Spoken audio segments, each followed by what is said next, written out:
Hello everyone, welcome to study आरिंग point. दोस्तों, हम पोल साइंस का चैप्टर 1 पढ़ रहे थे, जिसका हमने पार्ट 1 कंप्लीट कर लिया था। इसमें हमने क्या पढ़ा था कि संविधान की हमें आवश्यकता क्यों होती है, कि आखिरकार वो इतना इम्पोर्टेंट क्यों है। तो वो ये बताता है कि निर्णय कौन करेगा समाज में, उन निर्णयों की सीमाएं क्या क्या होंगी। साथ ही साथ समाज की जो संविधान क्या होता है, समाज की आकांक्षा लक्ष्य का पिटारा होता है। मतलब उसमें समाज के सारे लक्ष्य छिपे होते हैं, यानी समाज के लिए उसे कुछ करना होता है, तभी उसको लोग मानेंगे ना। तो और साथ ही साथ क्या होता है, राष्ट्र की बुनियादी पहचान होता है। अब ये सारे पॉइंट पढ़ने के बाद आपके दिमाग में आ सकता है कि आखिरकार संविधान है क्या, और ये भी हो सकता है कि संविधान बना दिया तो वो प्रभावी कैसे बनता है। मतलब उसके अंदर ऐसे क्या गुण होने चाहिए जिससे कि लोग उसको माने। मतलब एक कारण उसको देना चाहिए लोगों को कि आखिरकार उनकी मतलब कि उसमें रूल एंड रेगुलेशन लिखे हुए हैं उनका पालन करें लोग। तो इस वीडियो में हम क्या पढ़ेंगे, संविधान की जो सत्ता होती है कि उसके बारे में पढ़ेंगे, संविधान कितना प्रभावी होता है। लेकिन उससे पहले देखते हैं कि संविधान है क्या। तो देखो, बचपन से पढ़ते आ रहे हैं, संविधान एक किताब की तरह है जिससे किसी देश को चलाया जाता है। लेकिन इसको हम और अच्छे से डेफिनेशन में पढ़ेंगे। तो देखो, संविधान क्या है, नियमों, कानूनों और सिद्धांतों का वह समूह है जिसके द्वारा किसी देश का शासन चलाया जाता है। तो हमने पढ़ा था ना, कुछ नियम बना देता है समाज के लिए, कुछ कायदे कानून होते हैं, सिद्धांत होते हैं कि आप इन दायरों में रह के ही समाज में रहोगे, यानी ना दूसरे के अधिकारों का हनन करोगे, ना ही तो अपने। तो ये क्या है, संविधान एक नियमों, कानूनों और सिद्धांतों का समूह है। ठीक है। लेकिन संविधान क्या होता है कि है तो लिखित, लेकिन कहीं कहीं क्या है, अगर आप विश्वव्यापी देखो स्तर पे देखोगे तो कहीं कहीं अलिखित भी पाया जाता है। जैसे इंग्लैंड में, तो इंग्लैंड में अलिखित पाया जाता है, और हमारे भारत में, अमेरिका में, यहाँ पर क्या है, हमें लिखित संविधान देखने को मिलता है। तो देखो, अब इसके बाद आ सकता है कि आखिरकार संविधान तो बहुत सारे बना दिए, बहुत सारे देशों ने बना दिए, लेकिन आखिरकार संविधान जो बनाया है कितना प्रभावी होगा। तो इसको हम कई कारण से बता सकते हैं कि ये कितना प्रभावी होगा। लेकिन ये संविधान खुद ही बताता है, मतलब अपने अंदर कुछ ऐसे फीचर खुद डालता है जिसकी वजह से लोग उसकी इज्जत करें। देखो, पहली बात तो होता है कि उसको प्रचलन में कैसे लाया गया है, यानी कि उसको बनाने की प्रक्रिया क्या थी, कि उसको किसने बनाया, कैसे बनाया, और उसको बनाने वाले लोग कौन थे, क्या उनको मतलब कि जो बना रहे थे लोग, उनके पास इसको बनाने की शक्ति थी या नहीं थी, या फिर यूं ही उन्होंने बना लिया। ठीक है। दूसरा आता है कि मौलिक प्रावधान, यानी कि जब उसको बना दिया, नियमों बना दिया, ठीक है, तो उसमें कुछ ऐसे नियम हैं कि नहीं है कि जिससे कि लोग उनकी इज्जत करें। अगर मान लो किसी एक समूह को ज़्यादा उसमें दबाया जा रहा है, उसकी पहचान को छुपाया जा रहा है, संविधान द्वारा दूसरे को बढ़ाया जा रहा है, तो संविधान में जो लोग दबे हुए हैं जिसके द्वारा, वो क्यों उसकी इज्जत करेंगे। तो सबके लिए इसके अंदर मौलिक प्रावधान होने चाहिए। दूसरा, संस्थाओं का संतुलित रूपरेखा है, यानी कि एक सफल संविधान क्या होता है कि ऐसा नहीं है कि सारी पावर एक ही के पास दे दी। तो अगर ऐसा है, जो जो अगर ऐसे संविधान बने हैं तो वो ज़्यादातर फेल हो गए हैं। तो संविधान की सफलता का एक और कारण है कि उसकी जो रूपरेखा होनी चाहिए संस्थाओं की, वो संतुलित होनी चाहिए, यानी कि जो पावर्स हो वो बैलेंस्ड हो। सभी को, कुछ लोगों में, मतलब कुछ संस्थाओं में बांट दिया जाए, ऐसा नहीं एक ही को दे दिया जाए। अगर एक ही को दे देंगे तो वो क्या करेगा, एक अधिकार करने की कोशिश करेगा, सारी पावर खुद ही लेने की कोशिश करेगा। तो इन्हीं पॉइंटों को हम बाय टू बाय एक एक करके क्या करेंगे, डिस्कस करेंगे। तो देखो, पहला पॉइंट क्या आता है, प्रचलन में लाने का तरीका।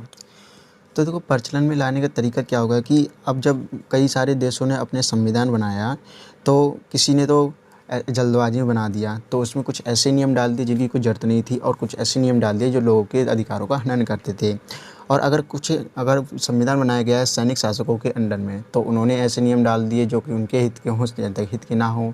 ठीक है। तो उन्होंने अपनी शक्ति को ज़्यादा बढ़ाने की कोशिश की है। अगर वो लोकप्रिय नेताओं द्वारा बनाया गया तो उन पे लोगों को विश्वास नहीं था, जिससे उन पे मतलब कि जो संविधान था उस पर भी विश्वास नहीं रहा, तो वो फेल रहे। तो यही क्वेश्चन आता है कि आखिरकार वो कैसे बना, किसने बनाया, और क्या उनके पास शक्ति थी बनाने की। ठीक है। तो अगर हम सफल संविधानों की बात करें, अगर असफल संविधान तो होते हैं कि उनके कारण क्या क्या अभी हमने देखा, लेकिन सफल संविधान जो ज़्यादातर हमारे जो दुनिया के बने हैं वो एक राष्ट्रीय आंदोलन के बाद बने हैं। जैसे अगर भारत की बात करें तो भारत में राष्ट्रीय आंदोलन के बाद हमारे संविधान को बनाया गया था। साथ ही साथ दक्षिण अफ्रीका और अमेरिका, ये सारे के सारे जो देश थे गुलाम थे किसके, ब्रिटेन के। इनके जब इन्होंने आंदोलन करा तब मतलब कि आज़ाद हुए, और उसके बाद इन्होंने अपना एक संविधान बनाया।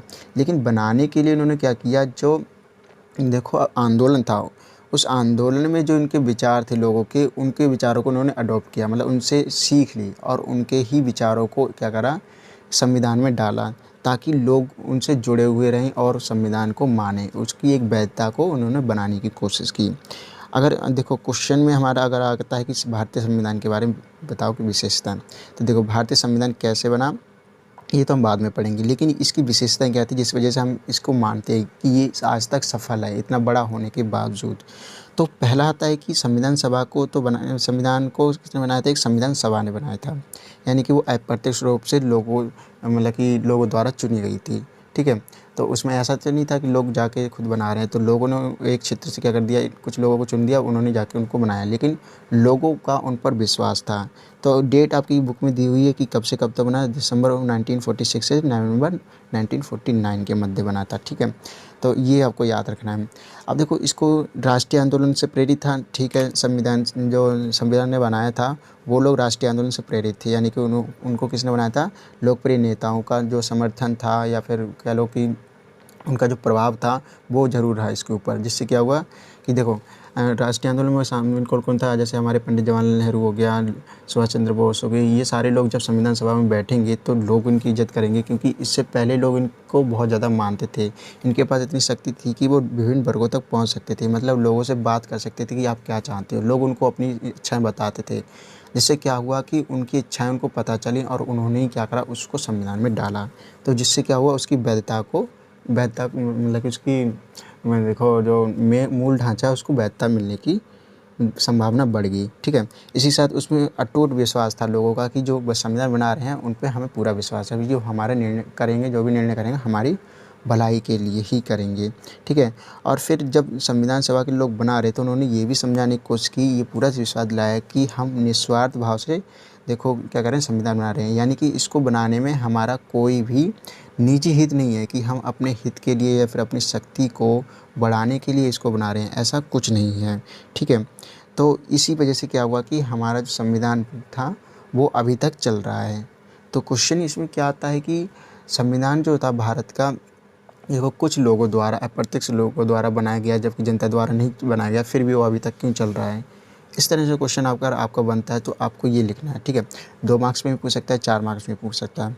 अब देखो क्या होता है कि जनमत संग्रह होता है। जनमत संग्रह क्या होता है कि जनता इकट्ठी होती है एक जगह पर और कोई नियम बनता है तो उसके ऊपर पक्ष विपक्ष में या मतलब वोट करती है कि ये नियम सही है तो वो पक्ष में वोट देती है, अगर वो मना करती है तो उसको विपक्ष में वोट देती है।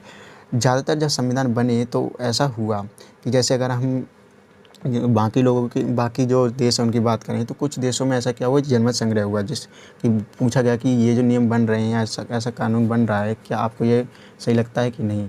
लेकिन भारत में ये कुछ भी नहीं हुआ। क्यों नहीं हुआ, क्योंकि जो बना रहे थे उन पे लोगों का विश्वास था, वो लोकप्रिय नेता थे, उनको लोगों का भारी समर्थन प्राप्त था, ठीक है। इसीलिए से इसकी ज़रूरत नहीं पड़ी। तो क्वेश्चन में आपसे 1 मार्क्स में पूछ सकता है कि जनमत संग्रह क्या होता है। इसी वजह से मैंने इसको पॉइंट को डिस्कस करना ज़्यादा ज़रूरी समझा। अब देखते हैं कि संविधान के जो हमारे मौलिक प्रावधान थे वो कौन-कौन थे जिसकी वजह से उसको लोगों ने और एक्सेप्ट किया। देखो मौलिक प्रावधान संविधान का क्या कहता है कि संविधान में कुछ ऐसे प्रावधान होने चाहिए कि वह अपने मतलब कि लोगों को अपना आदर करने के लिए कोई कारण दे। यानी कि एक सफल संविधान वही सफल संविधान कहलाता है जो लोगों को अपने प्रावधानों को आदर करने का कोई ना कोई कारण अवश्य देता है कि लोग उसका आदर करें, यानी कि लोगों को भी तो उससे कुछ फ़ायदा हो। कि यह नहीं है कि आप क्या कर रहे हो कि संविधान एक ऐसा संविधान बना दिया जिसमें बहुसंख्यकों को समाज के अल्पसंख्यकों के समूह का उत्पीड़न करने की अनुमति दे दी। यानी कि जो बहुसंख्यक ज़्यादा संख्या में हैं उनको ये अनुमति दे दी कि जो छोटे लोग हैं, जो कम संख्या में, उनको आप कुछ भी करो, मतलब उनको मारो तोड़ो, कुछ भी करो, उत्पीड़न करो उनको, ठीक है। तो उसमें क्या होगा कि जो अल्पसंख्यक है उनके पास कोई कारण नहीं रह जाएगा कि वो संविधान की इज्जत करें, क्योंकि वो उसकी रक्षा ही नहीं कर रहा है। या फिर आप कह सकते हो कि देखो उसकी पहचान को दबाया जा रहा है, तो उसके पास कोई कारण नहीं बनता है कि वो उसकी इज्जत करे, ठीक है। ये उदाहरण के लिए हम देखते हैं कि अन्य लोगों की तुलना में कुछ लोगों को ज़्यादा सुविधाएँ दे दी, तो इससे क्या होगा, जिनको सुविधाएँ नहीं दी, जो बिल्कुल पिछड़ते जा रहे हैं, एक तरफ तो है कि जो पिछड़ते जा रहे हैं उनको बिल्कुल सुविधाएँ नहीं दे रहा है संविधान, दूसरा जिनके पास पहले से ही बहुत सुविधाएँ हैं उनको और दे रहा है शक्तियाँ। तो क्या होगा कि जिनको नहीं दे रहा है, जिनको कुछ भी नहीं मिल रहा है, तो उसके पास कोई कारण नहीं है ना कि वो क्यों मानेगा उस संविधान को। साथ ही साथ विशेष संविधान की जो हमने बताया कि अभी उसकी पहचान को दबाया जा रहा है, वो अपने आप को असुरक्षित महसूस कर रहा है। उसके अंदर ये भावना आ रही है कि संविधान मुझे क्या कर रहा है, ऐसे देखो इसने ऐसे कानून बनाए हैं कि मेरी पहचान दब रही है, तो वो असुरक्षित मानेगा उस देश में अपने आप को, तो कोई मतलब नहीं बनता कि उसको वो फॉलो करो। और इससे क्या होगा, एक संविधान असफल हो जाएगा, क्योंकि आधे लोगों से संविधान नहीं बनता जब तक पूरा देश उसको एक्सेप्ट ना करे। ठीक है। अब आता है कि भारतीय संविधान में ऐसी क्या क्या विशेषताएं थी जिसकी वजह से उसको एक्सेप्ट किया गया।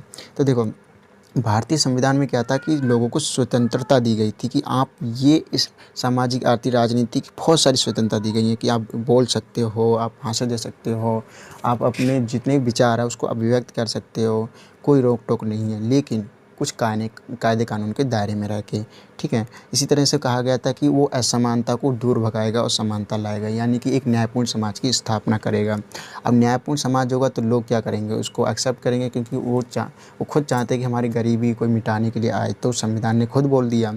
ठीक है। और वो कहता है कि इन सब की सुरक्षा भी मैं ही दूंगा, मतलब आपकी सुरक्षा मेरे हाथों में है। ठीक है। समाज में जितने भी लोग हैं एक दूसरे से, मतलब कि जो ताकतवर समाज है, ताकतवर समूह है, उससे जो देखो कमज़ोर समूह है उसकी सुरक्षा का जो वादा है वो भी संविधान में दिया गया है, किसके द्वारा, जो कायदे कानून बनाए गए हैं उसके द्वारा। ठीक है। तो ये हो जाता है कुछ कारण जिस वजह से संविधान को कुछ ऐसे कारण देता है जिससे लोग उसकी इज्जत करें। तो अगर ऐसा संविधान बनता है तो ज़रूर वो सफल होता है। अब आते हैं कि संस्थाओं की रूपरेखा कैसी होनी चाहिए, कि इसको हम क्या बोलते हैं, बैलेंस इंस्टीट्यूशन डिज़ाइन भी बोलते हैं। तो संविधान जो होता है उसको एक, अगर छोटे समूह को ही वो पावर दे रहा है तो वो समूह क्या करेगा, ज़्यादा पावर एक्वायर करने की कोशिश करेगा, मतलब अपनी पावर को बढ़ाएगा। अब जब पावर को बढ़ाएगा तो बाकी लोगों की पावर को छीनेगा, यानी कि वो देखो असंतुलन पैदा करेगा, और जिससे क्या होगा कि उसकी पावर बहुत ज़्यादा बढ़ जाएगी और वो उस पर एक अधिकार कर लेगा, और इससे संविधान ही पूरा का पूरा क्या हो जाएगा, नष्ट हो जाएगा। तो संविधान को एक छोटा समूह ही नष्ट कर सकता है। इसीलिए हमें किसकी ज़रूरत पड़ती है, संतुलन की आवश्यकता पड़ती है, कि शक्तियों का क्या होना चाहिए, संतुलन होना चाहिए, कि उसको एक समतल स्तर पे, समान स्तर पे शक्तियाँ बाँट देनी चाहिए, जिससे कि अगर एक उसका अतिक्रमण या फिर मोनोपोली इस पे करने की कोशिश करे तो दूसरा उसको रोके और उस पे संतुलन ला सके। तो इसीलिए हमारे भारतीय संविधान में कुछ ऐसी ही व्यवस्था की गई है। तो हमारे भारतीय संविधान क्या किया गया है, शक्तियों का विकेंद्रीकरण किया गया है। विकेंद्रीकरण का मतलब होता है, देखो विकेंद्रीकरण केंद्रीकरण का उल्टा है। केंद्रीकरण क्या होती है कि शक्तियों को एक केंद्र में रखना, एक के पास दे देना। विकेंद्रीकरण मतलब उसको बाँट देना। तो मतलब कि 3 भागों में हमारी शक्ति को बाँट दिया गया है, विधायिका, कार्यपालिका और न्यायपालिका। इनके बारे में भी आप डिटेल में इस मतलब कि बुक में पढ़ोगे। ठीक है। तो जब मान लो कि इनमें बाँट दिया गया है, तो अगर मान लो विधायिका कुछ ऐसा कानून बना देती है जो कि सही नहीं है, लोगों की रक्षा के लिए ही नहीं, भलाई के लिए नहीं है, उनके कुछ अधिकारों का हनन करता है, तो न्यायपालिका क्या करेगी, उस पे अवरोध लगा देगी। ठीक है। अवरोध लगा देगी तो मतलब कि कुछ जाँच पड़ताल होगी, तो उससे क्या होगा, वो संतुलन लाने की कोशिश करेगी कि आपने जो कानून बनाए ये सही नहीं है। ठीक है। और इसी तरह से कार्यपालिका क्या करती है कि लोगों को, जो कानून बनाती है विधायिका, उसको लागू करती है। लेकिन अगर वो गलत तरीके से लागू कर रही है तब भी न्यायपालिका उस पे सवाल उठा सकती है, या फिर विधायिका देखो उसके खिलाफ अविश्वास पत्र ला सकती है। तो ये तीनों ही क्या करेंगी, एक दूसरे को क्या कर रही हैं कि संतुलित कर रही हैं, कि कोई अगर एक अपनी शक्ति का मिसयूज़ करता है तो दूसरे उस पे सवाल उठाता है और संतुलन लाने की कोशिश करता है। साथ ही साथ संविधान में कुछ संवैधानिक जो निकाय हैं उनको ज़्यादा शक्तिशाली बनाया गया है, जैसे निर्वाचन आयोग। तो देखो अब इनका तो कोई ना कोई चुनाव तो करेगा ही, और कराने की ज़िम्मेदारी भी होनी चाहिए, तो वो उस निर्वाचन आयोग की होती है। तो इसको एकदम से इंडिपेंडेंट बनाया गया है, मतलब कि इस पे कोई पॉलिटिकल मतलब कि प्रभाव नहीं होगा, कि पॉलिटिकल नेता होते हैं अपने प्रभाव के लिए, मतलब कि अपने हित के लिए अपने नेता उसके अंदर बैठा देते हैं, या फिर अपने जो अधिकारी होते हैं वो बिठा देते हैं ताकि उनके बारे में वो फैसला सुनाएं। लेकिन इसके अंदर स्वतंत्र चुनाव आयोग होता है, इसमें किसी का प्रभाव नहीं होता है। ठीक है।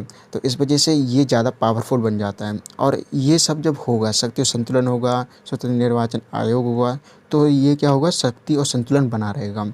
शक्ति मतलब कि अवरोध क्या होता है, कि अवरोध और संतुलन में क्या देखो रिलेटेड है। देखो अवरोध का मतलब होता है कि कोई भी एक अगर पावर ज़्यादा उठने की कोशिश करेगी एक संस्था, तो उसकी पावर को जांचने के लिए कि आप ये कर रहे हो तो क्यों कर रहे हो, कि आप अपनी शक्तियों से बाहर जा रहे हो, तो उस पे कोई अवरोध लगा देगा। जैसे विधायिका ज़्यादा अपनी शक्तियों का प्रयोग करके गलत कानून बनाती है, न्यायपालिका उस पे अवरोध लगाएगी और जाँच करेगी, और जिससे क्या होगा, संतुलन अपने आप आ जाएगा। तो ये बैलेंस एंड चेक बना रहता है। ठीक है। तो चेक करते हैं कि आखिरकार आपने जो सही देखो कानून बनाया सही है कि नहीं, और इस वजह से क्या होता है कि बैलेंस संविधान में बना रहता है। ठीक है। साथ ही साथ हमारे जो संविधान निर्माता थे उन्होंने उसको लचीला और कठोर भी बनाया है। अब देखो लचीला भी है, कठोर भी है। कुछ संविधान क्या होते हैं, बनाते समय बिल्कुल ही लचीले बना देते हैं कि उसमें जो मर्ज़ी बना दिया। जैसे कुछ छोटा-सा कानून बनाना पड़ा तो उसको और उसमें एक कानून लिख दिया, एक और लिख दिया। ऐसे कर के वो इतनी मोटी किताब हो जाती है, या फिर कह लो कि उसके अंदर इतने सारे फालतू नियम बन जाते हैं, आर्टिकल डाल दिए जाते हैं, जिसकी वजह से उसका कोई मतलब ही नहीं रह जाता। फालतू चीज़ें डाल दी जाती हैं, तो उसको जनता नहीं मानती है। कुछ ऐसे कठोर बना देते हैं कि जब उनको संविधान में कुछ नई चीज़ डालनी होती है तो उनको बदलना ही आसान नहीं रहता।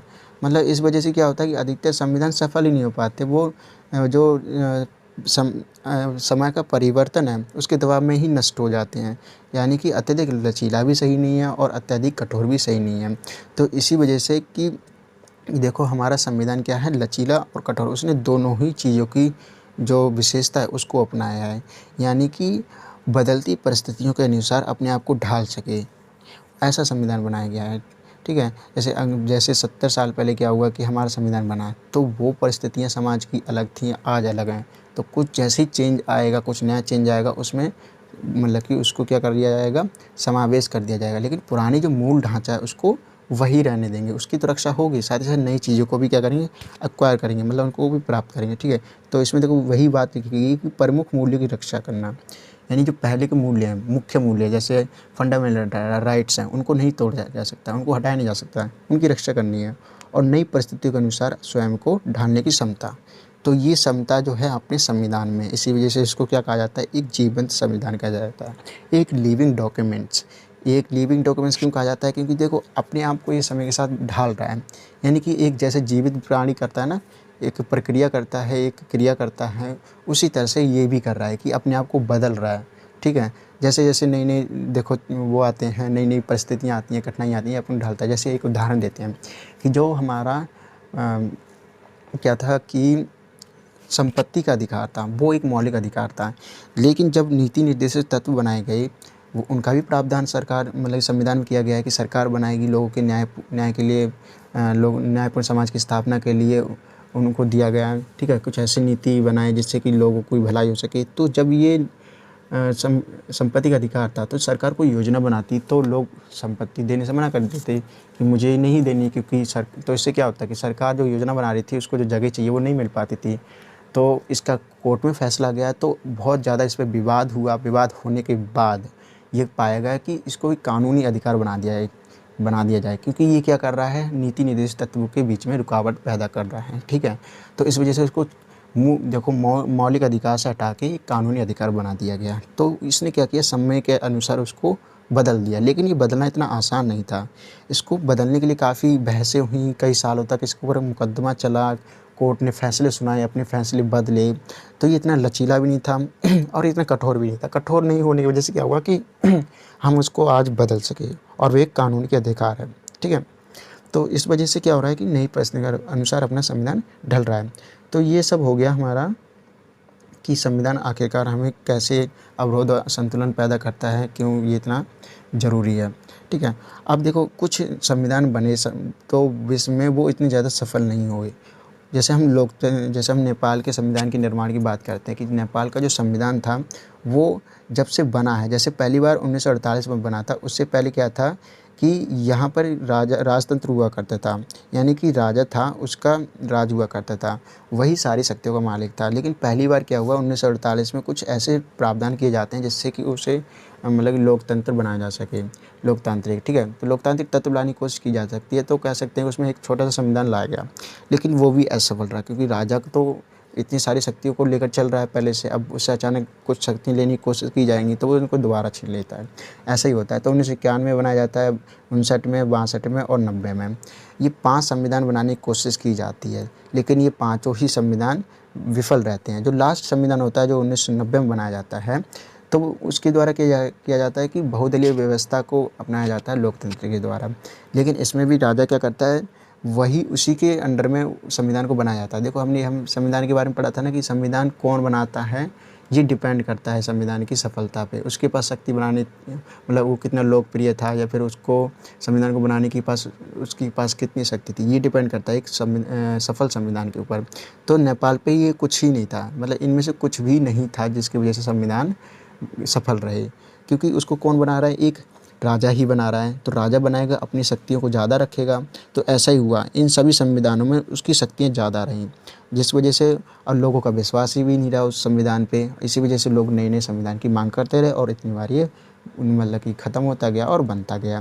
ठीक है, तो अब अपने पास उसने ज़्यादा शक्ति रख ली, तो फिर क्या हुआ कि लोगों ने सशस्त्र आंदोलन करना शुरू कर दिया। सशस्त्र का मतलब होता है कि हिंसक आंदोलन, मतलब कि हथियारों के साथ। अब देखो आंदोलन हो रहा है तो उनकी कुछ मांग भी होगी कि वो तो कुछ तो कह रहे थे उनमें से कि हमें गणतांत्रिक सरकार चाहिए, मतलब कि पूरी तरह से राजा को हटा दो, फेंक दो इसको एक साइड, और हमें एक नई एक तरह से सरकार चाहिए, कोई नई सरकार बन के आए जो नया एक संविधान भी बनाए। कुछ लोग कहते थे चलो राजा को रहने देते हैं, लेकिन एक ऐसा संविधान लाओ जो लोकतांत्रिक हो, यानी कि जिसे क्या कहें, संवैधानिक राजतंत्र। ठीक है, राजा तो रहे लेकिन उसके अंदर संविधान की सत्ता रहे, राजा की सत्ता को सीमित कर दिया जाए बस नाम मात्र का। ऐसा जैसे कि हमारे देखो बहुत सारे देशों में भी देखा जाता है। अब देखो अक्टूबर 2002 में क्या होता है कि राजा, ये सारी जब आंदोलन हो रहे थे, कोई कह रहा था कि राजा को बिल्कुल हटा दो, कोई कह रहा था कि रहने दो, कुछ उसकी शक्ति बिल्कुल सीमित कर दो। तो इससे राजा परेशान हो गया, अपनी शक्ति को नहीं खोना चाहता था। ठीक है, तो क्या हुआ कि राजा ने समस्त शक्तियों को अपने हाथों में ले लिया 2002 में अक्टूबर। अब ले लिया तो अब लोग तो और भी ज़्यादा भड़क गए। जो राजनीतिक दल थे और संगठन थे वो देखो आंदोलन बहुत तेज़ी से करने लगे और नई संविधान सभा की मांग करने लगे, जिसमें जो नेपाली कम्युनिस्ट पार्टी थी वो एक माओवादी पार्टी थी। और माओवादी पार्टी क्या होती है कि वो सशस्त्र आंदोलन के द्वारा जो सत्ता है उसको बदलना चाहती है। तो उसने बहुत ज़्यादा तेज़ी से आंदोलन किया और सबसे आगे रही आंदोलन में। तो इससे क्या हुआ कि एक जो राजा है उसको आखिरकार उनकी आगे झुकना पड़ा इस संघर्ष में। पूरा मतलब कि जनता जो थी वो पूरी तरह से डूब गई और उनके आखिरकार दबाव में उस राजा को ऐसी सरकार बनानी पड़ी। और 2008 में क्या हुआ कि पूरी तरह से जो हुआ, जो राजतंत्र था वो ख़त्म हो गया और लोकतंत्र आ गया। और फिर उन्होंने अपना एक संविधान भी लिखना शुरू करा जिसको 2015 में बनाया गया। तो अब क्या है, वहाँ पर लोकतंत्र है। तो ये पूरी प्रक्रिया क्या दिखाती है कि अगर कोई एक देखो संविधान है, उसको लोकप्रिय नेता बनाते हैं, किसी एक व्यक्ति के द्वारा बनाया जाता है, उसमें शक्तियाँ सीमित होती हैं, लोगों का हित नहीं होता है, तो वो सफल नहीं हो सकता है, उसे कई बार बनना पड़ेगा। और दुनिया के जितने भी सफल संविधान है वो ज़्यादातर लोकतांत्रिक जो आंदोलन है उनके बाद ही बनाया गया है। तो देखो यहाँ पे भी कितना तगड़ा आंदोलन हुआ तब जाके एक अच्छा संविधान मिला। लेकिन अभी भी इसके ऊपर भी काफ़ी विवाद हैं, क्योंकि देखो कभी भी संविधान बनाते समय लोगों का विश्वास हो कि वो लोग जो बना रहे हैं वो उनके लिए ही बना रहे होंगे। तो ये सारे प्रावधान हमारे भारत में थे, जिससे कि हमारा भारत का संविधान अभी भी चल रहा है। तो दोस्तों ये इस चैप्टर का पार्ट 2 था, जिसमें हमने देखा कि एक सफल संविधान की क्या क्या विशेषता होती हैं और एक असफल संविधान क्यों असफल हो जाता है। नेक्स्ट पार्ट में हम क्या पढ़ेंगे कि जो भारतीय संविधान था वो कैसे बना, उसके बनने की क्या क्या प्रक्रिया थी, कितना टाइम लगा, इसके बारे में हम डिटेल से पढ़ेंगे। और अगर दोस्तों अगर आपकी कोई डाउट रह गया है तो प्लीज़ कमेंट करके ज़रूर पूछना। और अगर आप चैनल पर नए हो तो वीडियो को लाइक करना, शेयर करना एंड जो सब्सक्राइब करके जो बेल आइकन है उसको ऑल पे सेट कर देना, ताकि जो नेक्स्ट वीडियो आए वो आप तक पहले पहुँचे। Thank you.